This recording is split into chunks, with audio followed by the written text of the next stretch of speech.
At exactly 7:42 on a clear Tuesday morning, thousands of commuters crossed the Hawthorne River Bridge. Some were heading to work, others were taking children to school.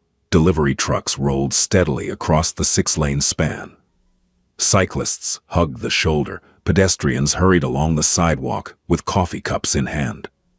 For the people of Brookhaven, it was just another ordinary morning. No one imagined that within minutes the bridge would become the scene of the largest rescue operation the city had ever witnessed. 3 miles away, Emily Carter adjusted the sleeves of her navy blue scrub top as she walked into Riverside Medical Center. She had worked in the emergency department for 16 years, long enough to know one simple truth. Every shift began quietly, until it didn't. She smiled at the receptionist. "Morning, Sarah." "Morning, Emily. Coffee's fresh. I'll definitely need some." Before she could pour a cup, a trauma pager screamed. Mass casualty alert. Emily stopped walking. Every nurse in the department looked up at the exact same moment. The overhead speaker activated. "Emergency department personnel, prepare for multiple incoming trauma patients." The charge nurse frowned. "Bus crash," a paramedic's voice crackled over the radio. His breathing sounded strained. "Negative." Static interrupted him. Then came words no one expected. "Bridge collapse." Silence filled the nurse's station. Emily blinked. "Say again." "The Hawthorne River Bridge has partially collapsed. We have, another burst of static. Hundreds of casualties." The emergency department exploded into action. Doctors abandoned paperwork. Stretchers rolled into hallways. Operating rooms were placed on immediate standby. Blood bank staff began preparing emergency supplies. Every available nurse rushed into position. Emily grabbed trauma scissors, gloves, IV kits, and emergency medications. Then another transmission arrived. "We're overwhelmed. Victims are trapped. We need medical personnel on scene." The charge physician looked toward the assembled staff. I need volunteers." Nobody hesitated. Hands shot into the air. Emily's among them. "You," he pointed. "And Martinez. Chen. Dawson. Go." Within 60 seconds, 4 nurses climbed into a rescue ambulance already racing toward the bridge. No sirens had ever sounded louder. As they sped through the city, traffic suddenly stopped, not because of congestion, because everyone ahead was staring. Dark gray smoke rose into the sky. People had abandoned their vehicles. Some stood frozen, others ran toward the river. Emily looked through the windshield. Even from miles away, she could see it. Half the bridge was gone. Where concrete had once stretched across the river, only twisted steel remained. The ambulance finally reached the disaster zone. Emily stepped out, then stopped cold. Nothing in 16 years of emergency nursing had prepared her for what she saw. Cars dangled over shattered edges. Concrete slabs lay piled atop one another. Several vehicles had plunged into the river below. People screamed from every direction. Some crawled across broken pavement. Others waved desperately from trapped cars. Emergency crews were already pulling victims from the water. A firefighter sprinted toward Emily. "We've got dozens trapped," another shouted. "Children on the east side." Someone else yelled, "We need triage." There were simply too many emergencies, too many victims, too few rescuers. Command vehicles were still arriving. Many first responders had no assignments yet. Everyone wanted to help, but nobody had organized the chaos. Emily scanned the entire disaster zone. Instinct took over. She climbed onto a chunk of broken concrete, raised both arms, and shouted with a voice louder than the sirens. "Everyone who can walk." Heads turned. "Come to me." People instinctively obeyed, not because they knew her, but because someone, finally, sounded like they knew exactly what to do. Emily pointed toward an open parking lot beside the bridge. "All walking wounded go there." She looked toward firefighters. "You, bring anyone breathing but trapped to this side." Then toward off-duty civilians already helping. "If you know CPR, come with me." The instructions were simple, clear, immediate. Within 2 minutes, complete disorder began transforming into organized rescue. A battalion chief watched from across the roadway. "Who's running triage?" An officer checked quickly. "I don't know. She's wearing hospital scrubs."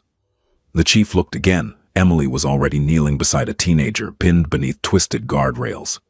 Without waiting for permission, without asking for authority, she had simply started saving lives, and somehow, everyone had started following her. What none of them knew yet was that the bridge wasn't finished collapsing, not even close. A sound like distant thunder rolled across the river. At first, almost no one noticed. Sirens drowned it out.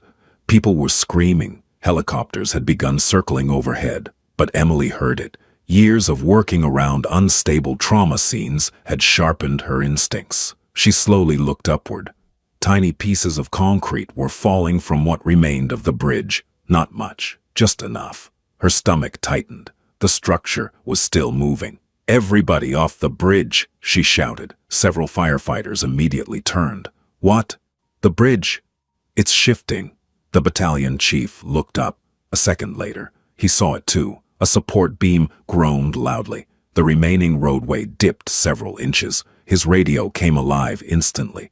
"Evacuate the bridge. Everybody move." Rescuers sprinted toward safer ground, dragging victims with them. Seconds later, a 40-foot section of concrete crashed into the river below. The impact sent a wall of water exploding into the air. Several abandoned vehicles disappeared beneath the current. A silence fell over the rescue teams. Everyone realized how close they had come. Emily looked around. If they had delayed even 20 more seconds, dozens of rescuers might have died.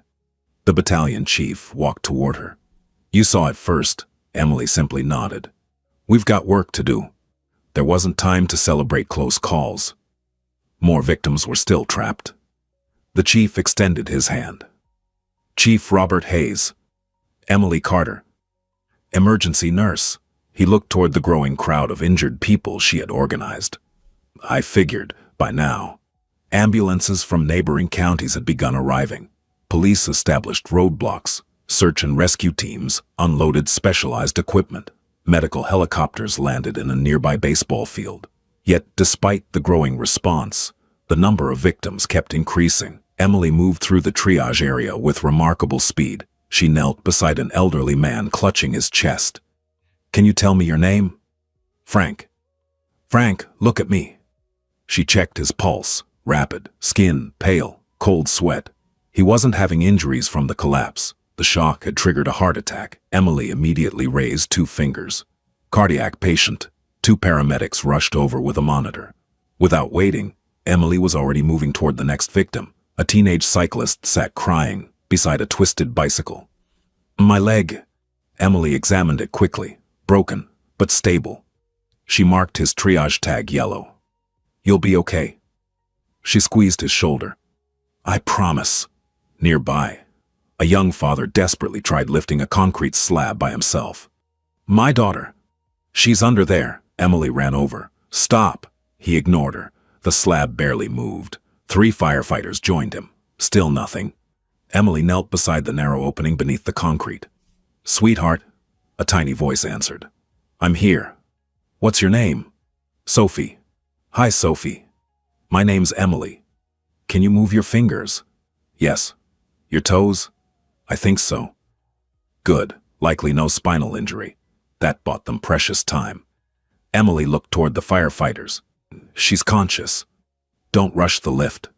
If this shift's wrong." They understood immediately. Heavy rescue crews positioned inflatable lifting bags beneath the slab. Hydraulic equipment slowly raised the concrete. Millimeter by millimeter, Emily never left the girl's side. "Keep talking to me." "What grade are you in?" "3rd. "Who's your favorite teacher?" "My math teacher." Emily smiled. "I hated math." The little girl giggled. Several firefighters later admitted. That tiny laugh gave them renewed determination. Finally, the slab rose high enough. Firefighters carefully pulled Sophie free. Her father collapsed to his knees, crying as he hugged her. Emily watched for only a second, then turned toward the next emergency. Because there was always another. Across the disaster zone, divers pulled survivors from partially submerged vehicles. Many were suffering from hypothermia. Emily quickly organized a warming station, using blankets from every ambulance on scene. When supplies ran low, she approached bystanders. "If anyone has jackets, People immediately began removing coats, sweaters, blankets from car trunks. One elderly woman handed over every quilt she had been delivering to her church. "Take them. They'll help more here." Within minutes, dozens of civilians joined the rescue effort. Some distributed water, others comforted frightened children. Several off-duty nurses who had been driving across the city stopped and volunteered. Emily welcomed every one of them.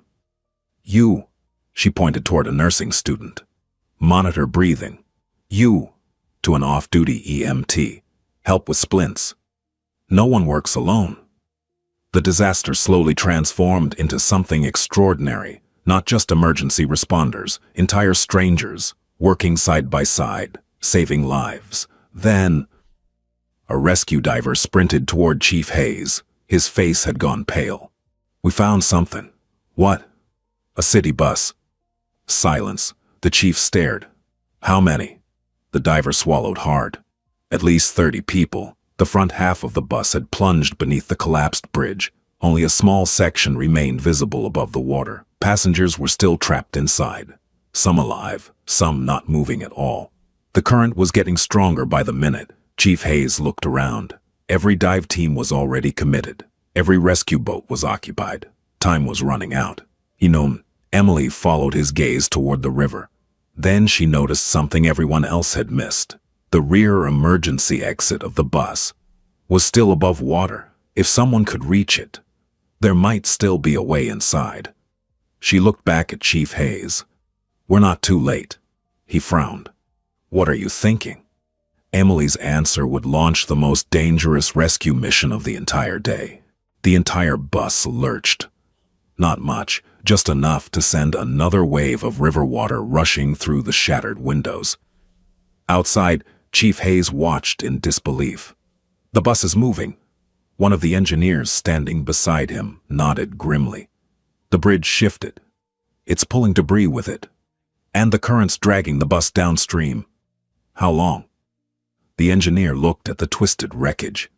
"Maybe," he hesitated, "less than 5 minutes." Inside the bus, Emily lost her balance as the floor tilted another few inches. The little boy screamed. His mother wrapped both arms around him. "Please," she whispered, "don't leave us." "I'm not leaving."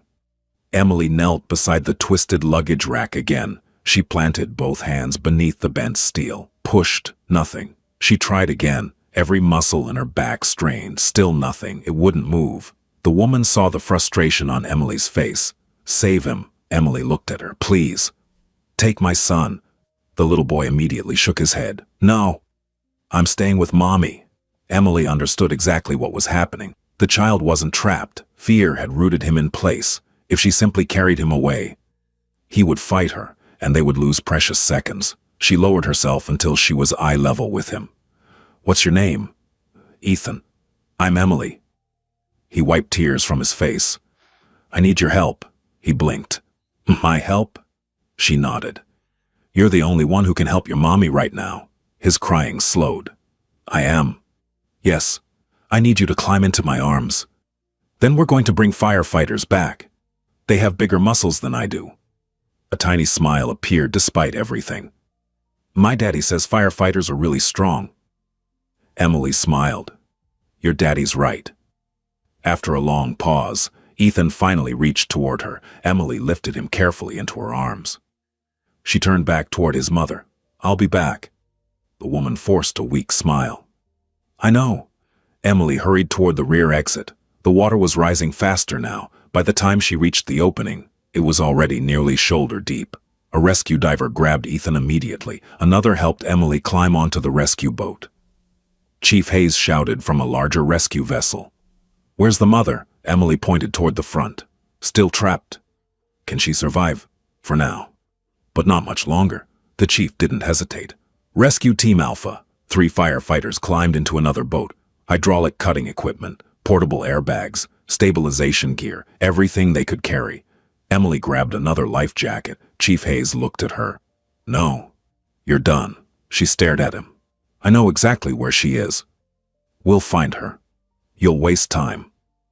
Hayes hesitated. He didn't like it. Every rule said civilians, even medical professionals, should stay out now. But Emily wasn't wrong. She knew the layout. She knew the victim. She knew the safest route. Finally, he nodded once. "You stay behind my crew." "Understood." Minutes later, the second rescue boat reached the bus. The current had become noticeably stronger. Every few seconds, the wreck groaned loudly. Inside, the trapped woman was becoming weaker. Emily reached her first. "I'm back." The woman's eyes filled with relief. "I knew you would." The firefighters immediately unpacked inflatable lifting bags. One crawled beneath the bent rack. "Ready." Another connected an air cylinder. Slow pressure. The rubber lifting bag began expanding. Millimeter by millimeter, the twisted steel started rising. Emily watched the woman's breathing. Rapid, shallow. She was slipping into shock. "Stay with me." "I'm trying," the firefighter called out. "Almost there." Another inch, then another. Suddenly, snap! One of the support beams inside the bus broke. The entire vehicle shifted violently. Outside, divers yelled warnings. "It's sliding."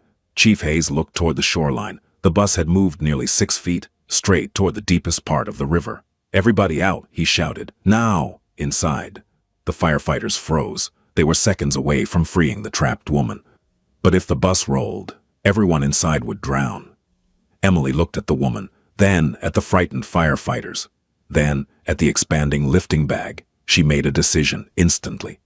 "One more push." The firefighters didn't move. Emily raised her voice. "One more push." The senior firefighter trusted her. "Increase pressure."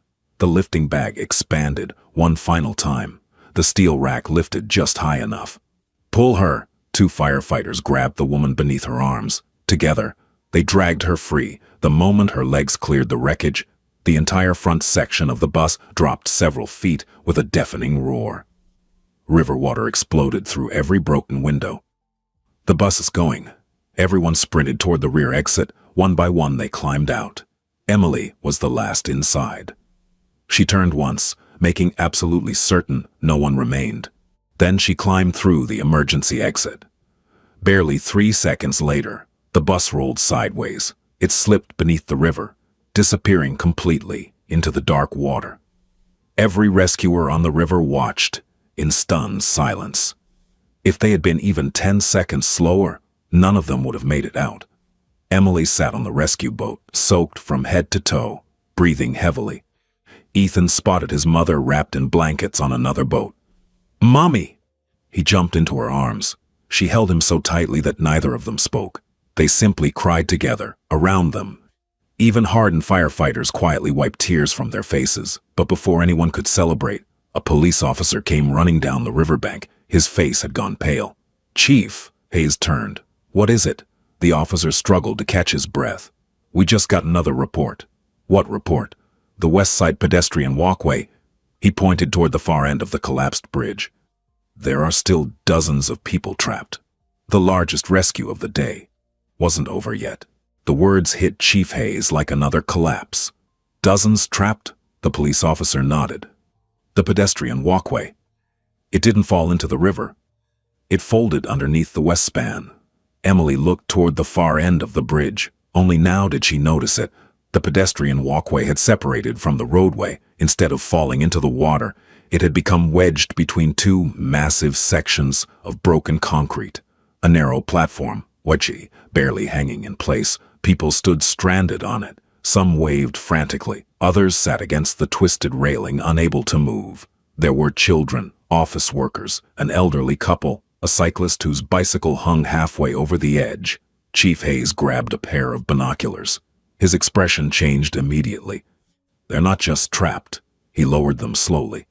"The walkway is cracking." An engineer rushed over. "The support cables are under enormous tension. Any sudden movement..."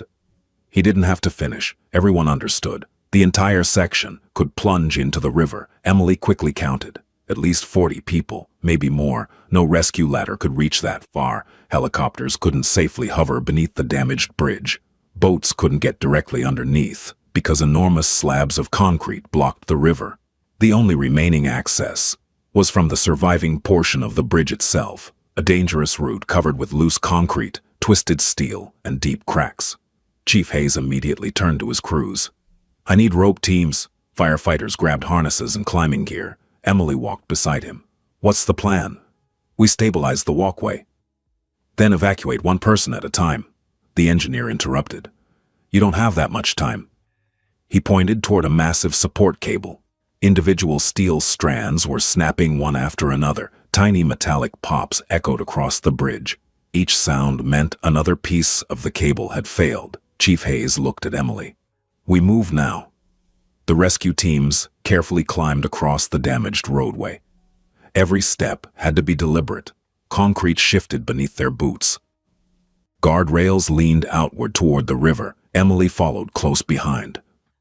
One firefighter looked back. "You don't have to do this," Emily answered without slowing. "Neither do you," he smiled. "Fair enough."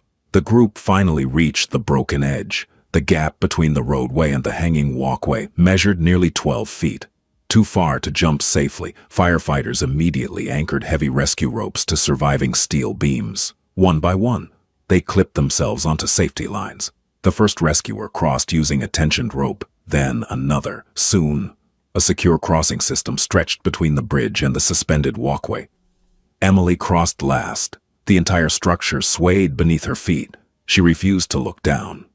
When she reached the trapped civilians, panic had already taken hold. A businessman pushed toward the front. "I have to get off first," a frightened woman argued back. "My daughter's hurt." Several people began shouting at once. Emily immediately raised both hands. "Everyone listen." No one stopped. She took one deep breath, then used the same commanding voice that had organized the disaster hours earlier. "Look at me." Silence. Every face turned. "I know you're scared. So am I. But if we panic..." She glanced beneath the cracked platform. "This walkway won't hold." People instinctively stopped moving. Emily continued. "We're getting every single one of you home. But only if we work together," a little girl near the railing quietly asked. "Promise?" Emily knelt beside her. "I promise." Order returned almost instantly. Firefighters began fitting harnesses onto the most critically injured first. An elderly woman with a broken hip. A construction worker suffering severe blood loss. A pregnant teacher who had twisted her ankle. Each person crossed slowly along the safety ropes.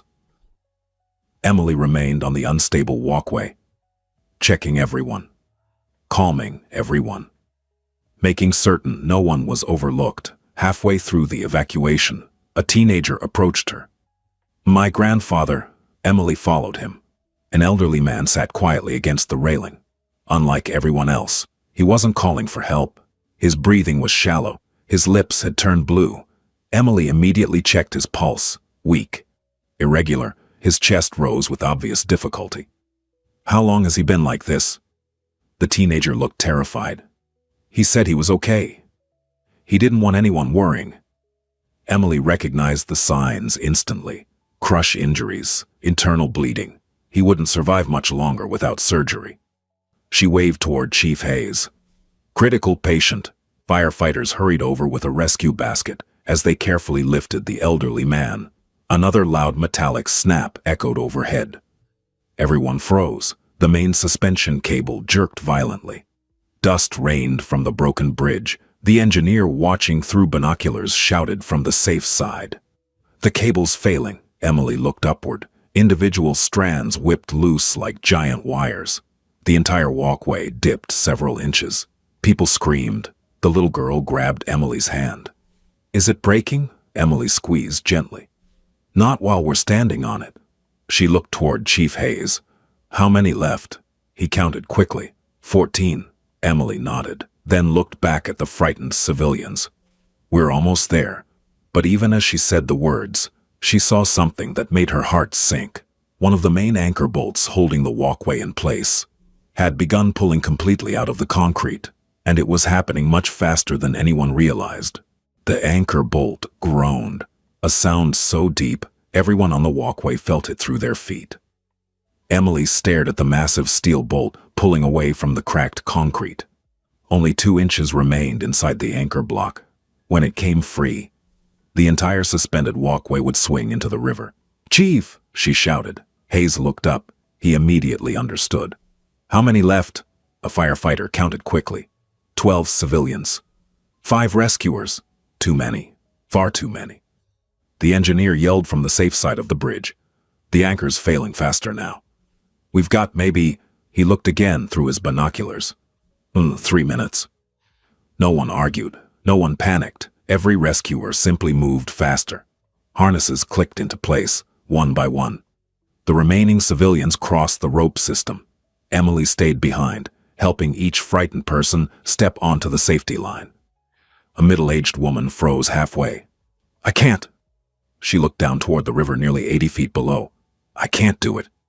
The rope trembled beneath her. The people waiting behind couldn't pass. Emily clipped herself onto the safety line, then carefully stepped onto the rope beside her. The firefighters immediately protested. Emily! The line isn't meant for 2 people. She ignored them. Slowly, she reached the terrified woman. Look at me. The woman shook uncontrollably. I'm going to fall. No, Emily smiled calmly. You're going to take 1 step, then another. Nothing else matters. The woman tried. Her knees buckled. Emily gently steadied her. Good. Now another. The entire rescue operation paused. Every firefighter, every police officer, every paramedic watched silently as Emily talked the woman across 1 careful step at a time. When they finally reached solid concrete, the woman burst into tears. She hugged Emily tightly. You saved me, Emily smiled. We saved each other. But there was no time to celebrate. Another metallic crack echoed overhead. Everyone turned. The anchor bolt had moved again, now barely hanging on. Chief Hayes shouted across the gap. Everybody off. Only 5 rescuers remained on the suspended walkway. Emily, 3 firefighters, and 1 paramedic gathering abandoned medical equipment. The senior firefighter looked toward the bags. Leave it. The paramedic nodded. No equipment's worth dying for.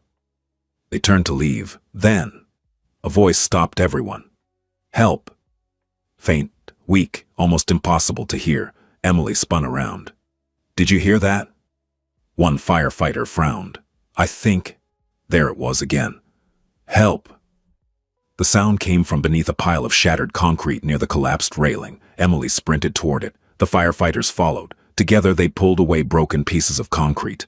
Bent aluminum, shattered glass. Finally, they found him, a maintenance worker, pinned beneath a heavy steel beam, conscious, barely. His reflective work vest was soaked with blood. Chief Hayes yelled from across the gap. Emily, forget him.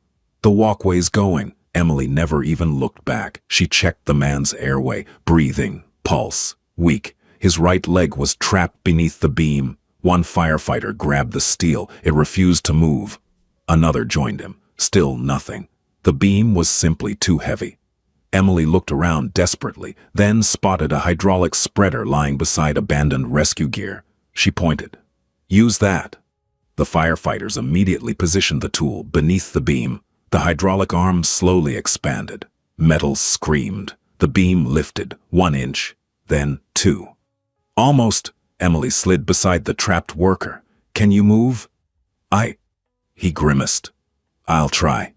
The spreader strained. Hydraulic fluid hissed. Then, the tool failed. Its pressure dropped instantly. The beam slammed halfway back down. One firefighter stumbled. We lost pressure, the maintenance worker cried out in pain.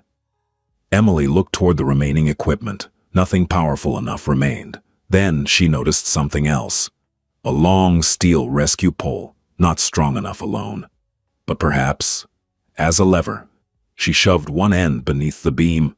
3 firefighters immediately understood. Together, they pushed downward with everything they had. The beam rose again. Hurry! Emily grabbed the maintenance worker beneath his shoulders, pulled. The firefighters pushed harder, every muscle strained. The man slid forward, a few inches, then another. Finally, his trapped leg came free. Move! The entire team sprinted toward the rope crossing, behind them. The anchor bolt finally snapped. The sound echoed like an explosion. The suspended walkway dropped violently. Concrete shattered beneath their feet. Emily pushed the injured worker ahead of her. One firefighter crossed first, then another. The paramedic followed. Chief Hayes reached across the gap, pulling the maintenance worker onto the stable roadway. Only Emily and the senior firefighter remained. The rope crossing shook violently. Steel cables whipped through the air. The firefighter looked at Emily. "You first," she shook her head. "You've got kids." "So do you. We're wasting time." The walkway dropped another foot. Concrete chunks crashed into the river. Finally, the firefighter nodded. He crossed quickly. Chief Hayes grabbed his harness and pulled him to safety. Now, only Emily remained. The rope stretched before her, behind her. The entire walkway was beginning to separate from the bridge. She clipped onto the line, took one step, then another, halfway across. A deafening roar erupted behind her. The entire pedestrian walkway tore completely free. For one terrifying second, Emily was suspended over open water. The rescue rope snapped tight beneath her weight. She swung violently toward the bridge. Firefighters lunged forward. Chief Hayes threw himself onto the concrete, stretching his arm as far as he could. "Emily!" Their hands met. He grabbed her wrist with both hands. Other firefighters joined him. Together, they pulled, slowly.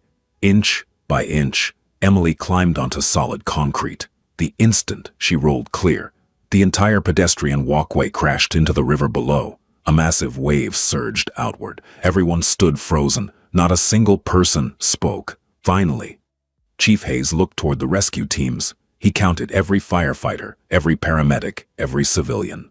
Then he smiled. "They're all here." A cheer erupted across the disaster scene. But as helicopters continued lifting the injured toward hospitals, no one yet realized what had truly happened that day. More than 300 people had been rescued, and the woman sitting quietly on the broken concrete, covered in mud, soaked from the river, and exhausted beyond words, had led nearly every critical rescue without ever asking for command. She had simply seen people in need and refused to stop helping. The rescue operation officially ended just after 6:30 that evening. The sirens that had echoed across Brookhaven for nearly 11 hours slowly faded, one by one. The last ambulances departed. Rescue boats returned to shore. Helicopters disappeared into the distance. Only floodlights remained, illuminating the shattered remains of the Hawthorne River Bridge. The once busy crossing now looked like something from another world. Twisted steel, broken concrete, hundreds of abandoned vehicles, and a silence that felt almost impossible after a day filled with chaos. Emily sat quietly on the back step of an ambulance. A thermal blanket rested over her shoulders. Someone had finally convinced her to drink a bottle of water. It was the first time she had stopped moving all day. She looked down at her scraped hands. Only then did she realize they were shaking, not from fear, not from the cold, from exhaustion. A paramedic walked over and smiled. "You know, I've been doing this for 22 years. Emily looked up. "I've never seen anything like today." She smiled weakly. "We all just did our jobs."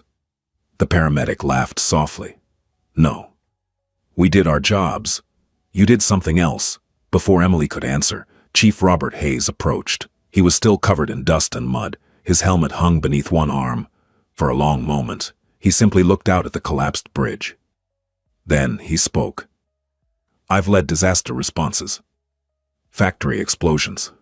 Apartment fires. Flood rescues." He turned toward Emily. "I've never seen one person bring order to complete chaos the way you did today." Emily looked away.